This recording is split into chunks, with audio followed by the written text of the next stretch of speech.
دیکھیں حضور صلی اللہ علیہ وآلہ وسلم نے فرمایا کہ اگر 2 مال تمہیں نصیب ہو جائیں تو سمجھنا کہ پوری کائنات کی نعمتیں تمہیں مل گئیں۔ سبحان اللہ۔ 2 ٹائپس کی جو ہمارے پاس دولت آ جاتی ہے اگر وہ انسان کو مل جائے اکارڈنگ ٹو پروفٹ صلی اللہ علیہ وآلہ وسلم، تو یوں سمجھیں کہ پوری کائنات کی نعمتیں مل گئی ہیں۔ اور آپ سے میں فرمایا کہ وہ 2 نعمتیں، وہ 2 مال کون سے ہیں، وہ 2 دولتیں کون سی ہیں؟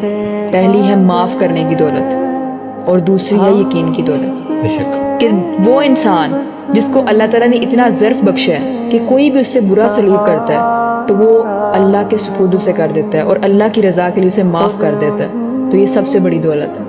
اور دوسری دولت ہے یقین کی دولت، کہ کچھ بھی ہو جائے، آپ کی زندگی کتنے ہی مشکلات حالات میں آ جائے، کتنی ہی مشکلات کا شکار ہو جائے، لیکن پھر بھی آپ کا اس بات پر یقین ہو کہ اللہ میرا مالک ہے، اس کی طرف سے یہ آزمائش ہے، اس کی طرف سے یہ ساری پریشانیاں ہیں، اس نے ہی مجھے ان مشکلات میں ڈالا ہے کہ میں اس کے قریب ہو جاؤں۔ جب یہ آپ کا یقین ہو تو یہ آپ کی سب سے بڑی دولت ہے۔ اللہ